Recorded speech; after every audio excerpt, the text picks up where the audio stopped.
आज विदेश नीति की मैं बात करूं तो मुझे लगता है कि प्रधानमंत्री फिलिस्तीन भी जाते हैं और इजराइल भी जाते हैं। शिव शंकर जी जिस तरह से हमारे विदेश मंत्री जी जिस तरह से बात करते हैं, वो अमेरिका को भी बहुत विनम्रता से समझा देते हैं और दुनिया के दूसरे देशों को भी। लेकिन क्या आपको लगता है कि बीजेपी की एक स्टीरियोटाइप इमेज भी कुछ है कि 370 राम मंदिर, इसके लिए लोग वो नहीं देख पाते हैं कई बार, या जिसके लिए बीजेपी के लिए जो काम पीछे हो रहे हैं या उन कामों को लोग अभी ठीक से रिकॉग्नाइज नहीं कर रहे हैं? मुझे लगता है कि धारा 370 हटाना, ये पूरे देश में इसकी प्रशंसा हुई। राम मंदिर बनाना, मुझे लगता है इस देश के 130 करोड़ देशवासियों का सपना था, वो हमने पूरा किया।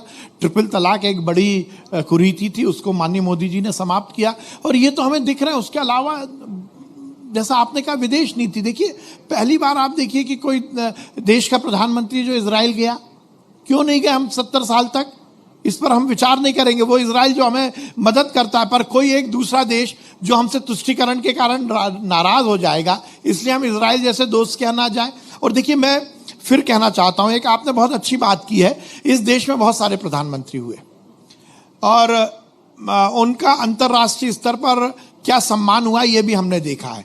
G20 एक छोटा सा मैं एग्जाम्पल देता हूं, अभी मेरे ख्याल से 18 दिन पुरानी बात है। G20 का सम्मेलन पहली बार नहीं हुआ, पहले भी हुआ है।